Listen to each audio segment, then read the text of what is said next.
Hello and welcome to Decorate It. My name is Mary and this is Wes, and this is episode 7. We are actually going to be talking about the Mudhole advanced rod building classes that we were at this past weekend.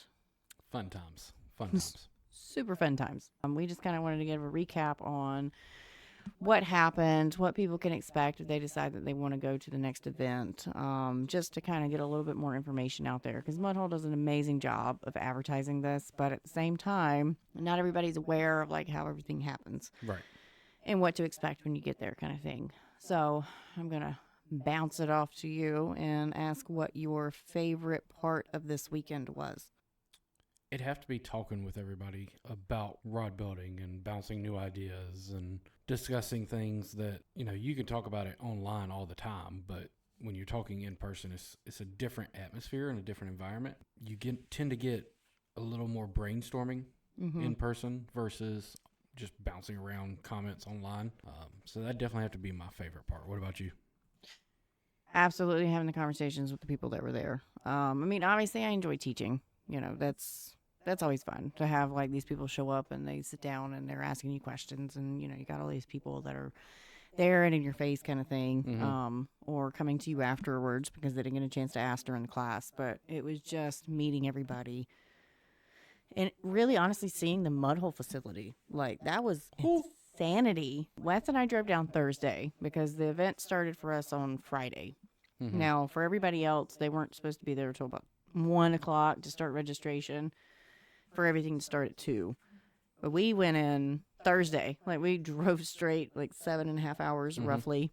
And we were like, we're coming by. We want to see the facility before all the chaos starts. We got a tour of the entire facility by Bob McCamey, Kevin Landers, and met everybody else around, like going along All the way. employees and all the warehouse workers. And As soon as we walked in the front doors, Brooke was there, Jake was there, and their secretary Jennifer was there. They were actually building a rod right there. They were working on building rod, and it was just like, oh my god, like this place is amazing. The showroom, everywhere you turn, there's a rod wrapper sitting somewhere within 10 feet. somewhere, like they had at least between there. It's a 2-story facility, and I swear I saw at least 15 different wrappers, probably Easily. roughly, where the workers could just go sit, or people that were coming in the showroom, there's the one, but where everybody else, they could go and just kind of go work on their projects that they wanted to do or to learn how to do stuff. And I thought, dang, like I want to live here. Like, this place is awesome. Beautiful place they have set up. There's Reds and all their apparel, and their blanks are out front, basically in stock. They've got that half a boat that is part of the demonstration. That's the checkout. Yeah, register. the little checkout area. The custom rod shop, which is where Brooke and Jake and Jennifer were at while they were building the rod. But then we went on the tour, and I messaged Kevin, and I said, hey, we're here. Even though you told us to go relax, I wanted to see the place before the chaos. And he come busted in and met us in the warehouse. Well, Which, 'cause y'all, the warehouse. Holy crap. And we knew we wouldn't have a lot of time to walk around later. Right. So, we had stuff scheduled. I had to be there Friday at 9:30 because we were doing filming. So I wasn't going to have a whole lot of time prior to that regardless to, kind of chill and look around. So I was just like, we're going to come in, stop, say hey to everybody. But Bob and him gave us the tour. The warehouse. I was taken aback. Like, I realized that Mudhole is a giant. It has been a giant in the industry for a long time, right? But, you see and you hear about it. You don't really think about the warehouse because we don't see, as the public, we don't see a whole lot of photos of what's going on behind the scenes there. The warehouse is insane, guys. They have this entire conveyor belt. There was a video that Jake did of them doing, like, they were rod building on the conveyor belt as it was moving around, but you only saw like a quarter of the belt that they were on. It goes around the entire building. And there's probably 20 or 30 people that are working back there, packing orders, pulling product. I think they said they could do between 1,500 and 4,000 orders a day. A day. There's product from floor to ceiling, wall to wall, like just insanity. But we get through the rest of the tour. I got to see the Mudhole live studio. That was fun. That was awesome because, for me, I do all these videos. I'm doing this producing. We do the podcast. It's something to aspire to. Different rooms for conferences. They've got vinyl prints that they're actually capable of doing these prints and doing custom embroidery projects and screen printing stuff. Like they have Vinyl whole wraps on boats. And, like just it, and it's stuff that me as a consumer, I never even knew they did it. well, and banners for your business. Banners for the businesses, like, hey, what is this? Oh, we need to get you one. Well, yeah, I want one. Like, can you imagine? I don't have to go through Vistaprint anymore, which is where I've been using. Now I can go through Mudhole. No big deal. I get some vinyls and stuff. But the real fun started Friday for us. We were told to be there at 9:30 in the morning on Friday because I needed to do filming for the live video they just put out Tuesday on Mudhole. My filming for that particular episode, if you missed it, was a abstract wrap. Something I don't do a lot, but have been kind of playing with a lot lately. And that was really fun. I was probably in filming for a couple hours between doing that and some other stuff that they were doing. And not everything I can tell you yet. So you're just going to have to wait for some surprises to come out. Woohoo. And then after filming was done, we got to walk around and talk to other people because it was Friday. So there was a lot more people there. And the rest of the staff. Hunter and all them. Hunter got all to have the production some. staff, which, man, y'all ever get fired, y'all can come here. Right? I need to hire some people from y'all's live Jeez. video. The things I saw them do, like, wow. My God, I was like, that is insanity. The production level is just insane. Like, I do everything production-wise myself. Like, Wes doesn't do any of the editing or anything like that. Like, he doesn't have time for it, and it is what You it is. do all that while I'm at work. So if I haven't figured out how to do it on my own, it's just not happening. Yeah. And, it's one of those, like, we're just going to progress and get better and kind of things. But watching Mudhole's team work to put all that stuff together and then seeing the live video after it was done, I was like, wow. I need to step my game up. I suck. But then after we did all the filming, we broke for lunch. The rest of the people were coming in between 1 and 2. And they were doing registration, getting their name tags and stuff, and getting set up. And on Friday, I didn't have to present anything. Is that your work phone? Okay, so Wes is on call this weekend, so I apologize that he has to step out. Hopefully he comes right back and doesn't have to go out to a call. But we'll see. Fingers crossed. But Friday, there was 5 different presenters. I have the schedule here because Friday I didn't present, so I was just running around talking to people, right? Mike Kusiba did a deflection chart for blank comparison, which I got to watch a lot of these classes because they were all happening in the main little teaching area, and they were all just kind of boom, boom, boom, boom, boom. Now remember, there's like 60 to 70 people here to just learn. This isn't including like the teachers. This is just people that paid to come, which we didn't even talk about that before I get into this. This event cost everybody $50. You get basically 2 full days broken into 3 of education from some of the top builders and basically educators in the world. And you get all this food for free. It was the coolest little social event / learning event I've ever been to in my life. But anyways, for $50 and all this information, I give it a big 2 thumbs up, okay? Mike Osiba went over the deflection chart for blank comparison, which for a lot of builders, that's super useful. Jake Hutchinson did shading and thread inlays, which he worked with the cord, just because it was bigger and everybody could see it. But he was teaching basically what Mike Groen does. And I watched a little bit of that before I got called away. Did a fantastic job himself. Stuart Moore went over cord handles for rods and gaffs, like, awesome. Ryan Strunk went over G2 Power Wrapper and like the uses for it, which I missed that one. But I came home with a G2 and I am super impressed with it so far. And then Buzz Butters went over rod repair. And that was just on Friday. Okay. All of that information together thrown there. Awesome. Saturday was the big day. Now, Friday night after everything ended, which was 7 o'clock. So from 2 to 7, you had all of this going on. 7 o'clock ended. I think they ended up, we ate burgers Saturday night. Kurt cooked them. Durwood was helping him, making everything, like knocking it out the park. Like Jennifer and I were cutting onions. And I was like, y'all are just trying to make me cry. Because I offered to help. I'm just standing around just having fun, right? And I'm like, do you guys need help? You guys are out there cooking. Like, what can I do? And a little side story. So, like, they had bought triple washed lettuce for the burgers, right? So I'm like, okay, well, it says it's triple washed. I should be able to trust that it's been washed, right? Oh my God, guys. So I popped I cut the root off of the lettuce that was still left in there, and I was just kind of breaking them in half. And when I got to the middle of it, there was the biggest dirt clod I've ever seen in my life. And I triple washed my butt, and I said, I can't, I'm not doing this. So I took everything to the kitchen, the tomatoes, the lettuce, and was just washing it in their break room. Told them they needed to get their money back because they lied. It's not triple wash. It's like just thrown in a container and called a day. Like, what in this world? Just making jokes with people. And then Jennifer volunteered to cut the onions for me. So we had this cool little kind of powwow as together, which is kind of what the whole weekend was, is everybody was meeting everybody and just having a great time together, right?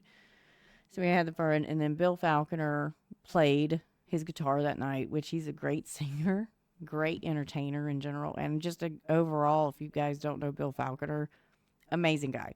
He will tell you anything he knows. Anyway, Saturday, we get into the actual class. So Saturday was a big day for me. I had 2 classes that day. Now, remember, we have 60 to 70 people that showed up. I can't remember where they capped it. It was somewhere between those two. I'm pretty sure it was 60, if I remember correctly.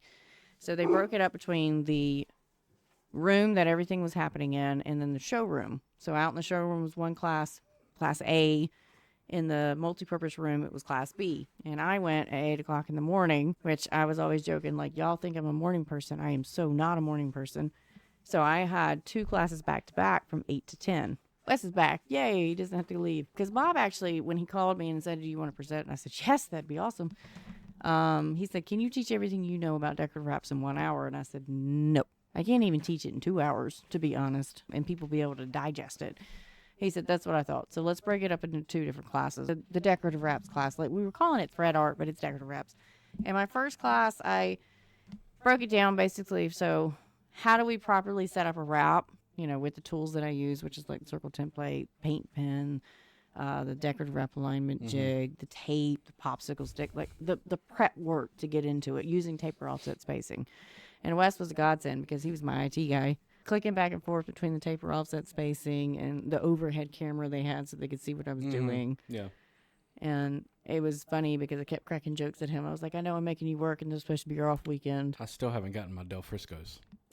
I told you I wasn't buying you Del Frisco's. And then went into thread tension, which I had made all those. I think I had 15 total. Yeah. Thread tension sticks where I wrapped it. One side was too tight, one side was too loose, and then the middle was what I called the baby bear, where it was just right, kind of thing. Which my tension, obviously, it's going to be, a little bit tighter than what somebody else has used. It's going to be a little bit looser than what somebody else has used too. But it's the feeling, these people get to put their hands on it, pass it around, like try to push these things, and I can tell them, this is what you don't want to feel. This is what you need it to do. Adjust accordingly. And those have been the best tools that I've used since I've started teaching in person for people to understand how, it's supposed to feel and how it's supposed to move, kind of thing. And then went into color palettes, which I was like, I'll be honest, guys, I don't use the color wheel. I know everybody screams at me whenever I say I don't use the color wheel because I'm already taking usually 10 to 15 minutes to set up wraps and write the patterns and come up with it in my head. I don't want to spend another 10 minutes trying to pick complementary colors or opposites or contrasting colors just based off the color wheel. I get on Google or I get on Pinterest or I look at Hawaiian shirts and men's ties or I go look at nature and I go, I like that, and I take a picture. And then I go pull the colors, and that's how I put my wraps together. Nothing is off the color wheel. And people were like, are you serious? I've never used one. Ever. Like if you go into Google or Pinterest. Pinterest is just a website or an app, depending on what you use it on. But it's basically like a hoarding place where I have over like 500 color palettes stuck in one little folder on Pinterest. I don't have to house it on my computer or on my phone, and I can reference it whenever I want to. That's what I use. But I tell a lot of people, if you don't want to do that, then You can get on Google and just say red color palette or red color scheme, because palette and color scheme are basically interchangeable for the most part. And it'll bring up thousands of photos, and you can just go through and get inspiration or pick one. And usually what I do is send screenshots, like 3 or 4 that I want to do, that incorporate what my customer wants to them, and let them pick. And then I go, word, I'll do it, And the last thing that I talked about was packing techniques. So I actually took down that spider wrap I just finished yesterday, but I only had like 5 passes on it, I think. And I didn't pack it before I took it down there. Just wrapped it and taped up the tape anchor and took it down there just to show them some packing techniques. And people were like, oh, that's awesome. And then the second class, which was later on in the day, is when we sat down and actually put a wrap on a blank. And instead of using PVC, I actually used a legit part of a blank that I've been kind of doing demos and stuff on, and had other people come up there and wrap, so I could actually correct their tension as they're pulling the thread in real time while I was still talking to other people. So that was actually really fun. But during my presentations in the morning, Mark was teaching feather inlays. During my break, Bill Falconer was doing carbon grips, how to make your own carbon fiber grips. Cool class. I sat in on his class. That was super informative. He is great at teaching. Messy in general, but I mean, you're messing with carbon fiber and epoxy, like it is what it is. Ryan was doing power finishing on thread wraps. We broke for lunch from 12 to 1. And then in the afternoon, Mark did his weaving part 1. Stephanie had her marbling class. And then I went into my second part, which was setting up the wrap with Kurt doing laser engraving in general. And, Wes was helping me with part of my class.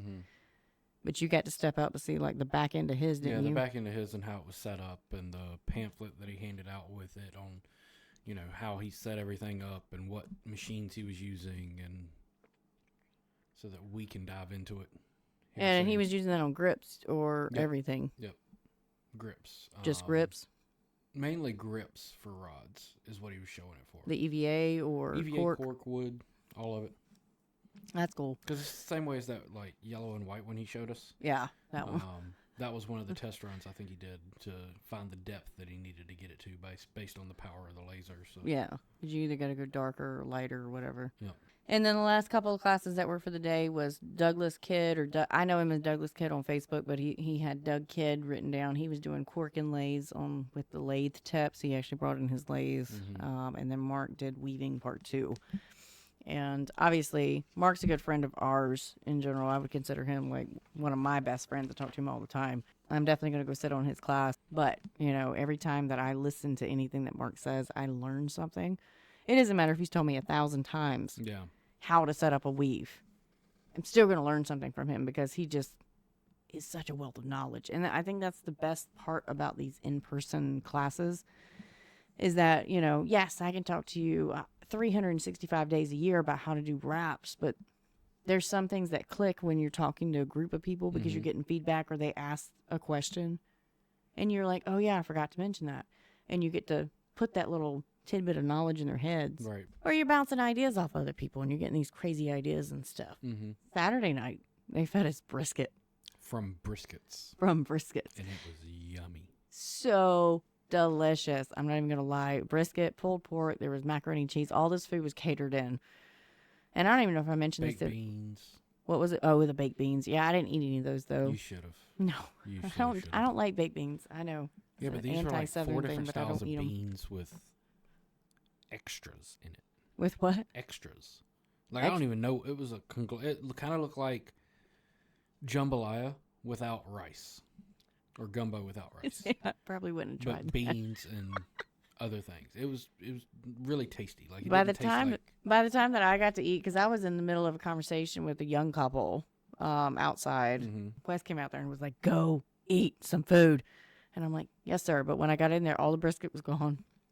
So I got a pulled pork sandwich and macaroni, which I was totally happy with because it was good. And then Sunday, I don't remember if I mentioned it or not, Kurt and Durwood were making omelets for everybody fresh. Like they were there at 7 o'clock in the morning. And like, I'm an early bird when it comes to showing up for something. So I don't like to show up at 8 o'clock and do my class. I'm going to be there at 7 if I can be there at 7. Right.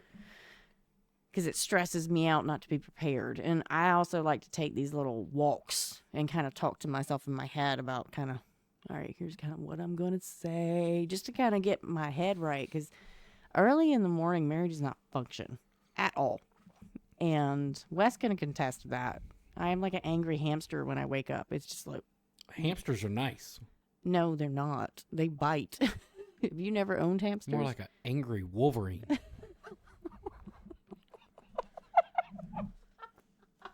Angry honey badger. Like something. A hamster, no. Mm-mm.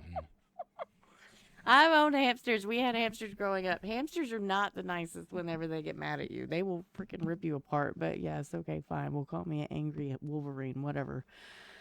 And then Sunday, I had my artistic handle class. And basically what I did was I taught them, I discussed, basically. I didn't go in depth about anything. I just said, hey, this is what I did for it. Here's where I failed with it. Here's what I tried. Here's what I've learned on all the stuff. Or here's where I found out how to do it for the grips that we've done in the past. Yep. And for all that the styles was that we've done. EVA. You know, just doing random inlays like the abstracts, the kaleidoscopes, or the ones I figured out how to do was what I think Billy's calling like lava acrylics or something. And I didn't know how to do it. I just kind of went with it, you know. Trial and error. Yeah, I screwed up 3 different grips trying to get one right, and then I was like, that's not how to do it. And so I tried a different way and ended up getting it right, and, you know, wasting some material for practice purposes, right? Went over metal inlays and wood, how I did it, what ended up being the best choice for a metal, paracord grips, which you were mainly the nodder. But we had a whole set that went out to California. It was like 4. Was it 4 or 5? 4 or 5. I don't remember. And we did, every single grip had a different, either a weave or a knot pattern where it was braided basically. And all those ideas came off Paracord Guild, right? Yeah, Paracord Guild. That's on YouTube. And like literally just watched YouTube and just kind of replicated it. I discussed my wood burning for cork and wood. Obviously, I've only tried the wood at this point in time. If you're going to do it on cork, you needed to lower the temperature a little bit. I haven't tried it on cork yet, so I didn't have any examples of what it looked like. And also went over how I did Santa Claus, basically, for that grip I just did. So that one was just kind of like a real, every topic kind of had like 10 minutes of discussion of like, you know, here's what I did. Here's how I did it. Here's some sanding techniques, you know. And with the EVA, like if you start trying to cut it apart and glue it back together, look at some of the woodworker patterns that they do on cutting boards and stuff like that. It works the same way with EVA. It's just a softer material. Bill Falconer went over duplicating tiger wraps, which I missed out on that class because I was presenting. And Wes was helping for part of it, so we didn't get any of that. Cindy McKay went over abalone and snakeskin installation. Stephanie had her other creative thread inlays, her saw blades, and olive branches. And there was a 12-to-1. Basically, anybody could ask us questions and stuff, but from my experience, they were asking questions the entire time. It wasn't just saved for that one period. Right. And it was totally so much fun.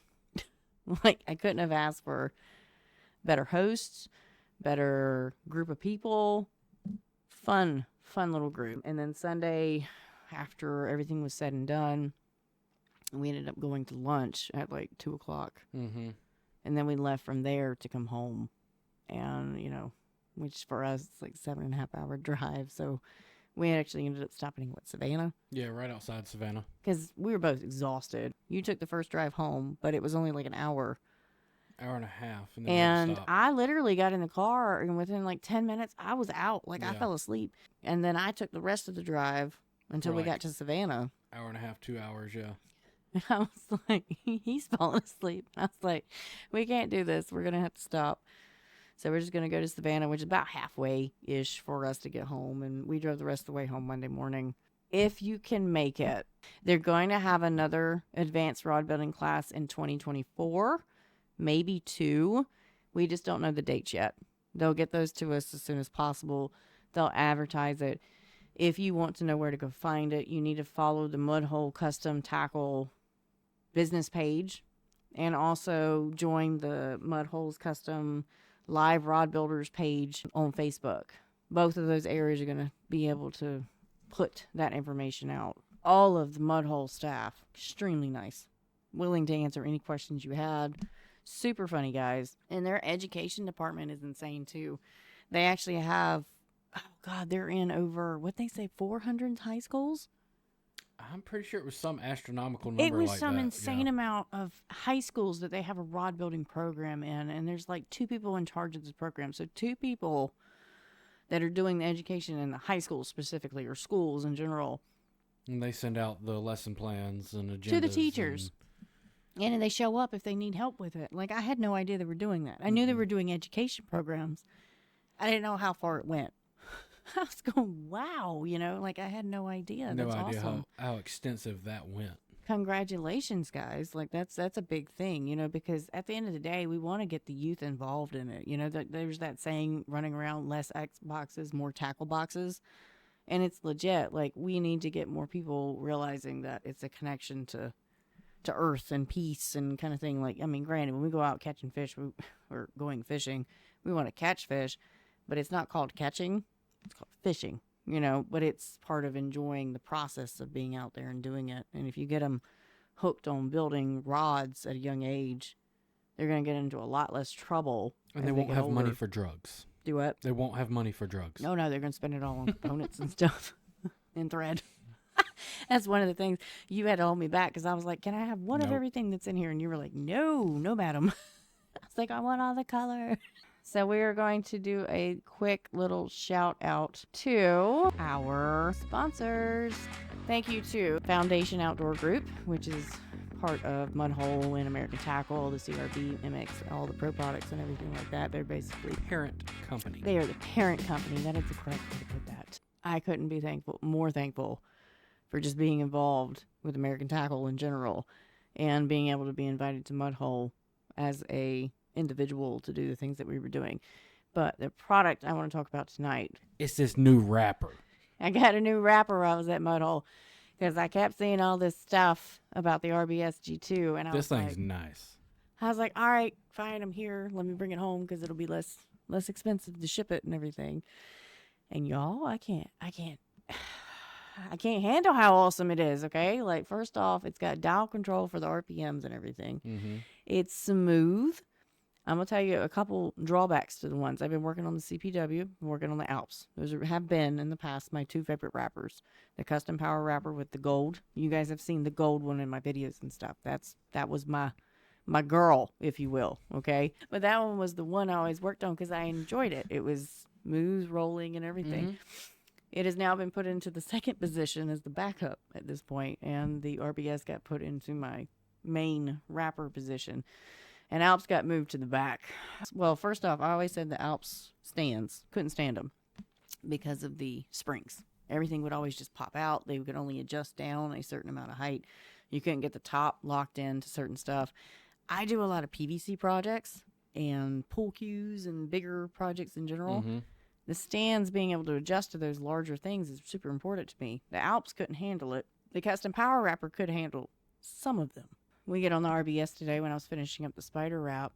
It adjusts to the PVC size amazingly. And it doesn't have any little kinks where it kicks it out. And so stands. The stands will adjust 100% up and down, basically. I sanded down the blue autism rod for the customer today because I was like, all right, well, here's the biggest test, right? Mm-hmm. We know it'll handle wrapping.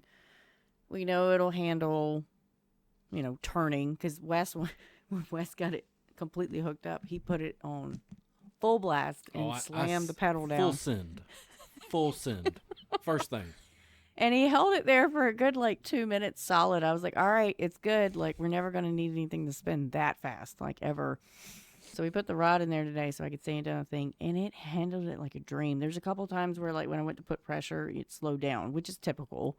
I just ramped the RPMs up, and it just, and it was fine. Mm-hmm.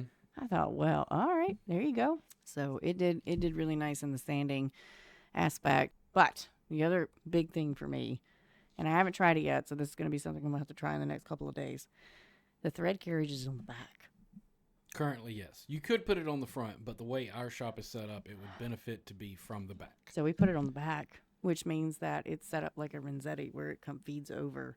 Which means that as I'm doing my wraps and my tie-offs and stuff, that I'm going to have to get used to working the opposite direction of how I've turned it, which I'm actually pretty keen. I've heard it's easier to work from the back because you can see the thread as it's going, but I've always worked from the front. But if I hate it, they do have a little adapter thing that you can buy to put on the front that feeds the thread from the back to the front. So either way, it's a win-win for me. Yeah, it's the adjustability of it. Like, If you don't have one, I highly suggest looking into one. not to mention it's a 4-spool that 4 spools. And that was the other thing. The tension's on the spool going this way, not on the thread like every single wrapper I've ever owned has been. Which means that maybe Mary can work with metallic now. maybe. Maybe.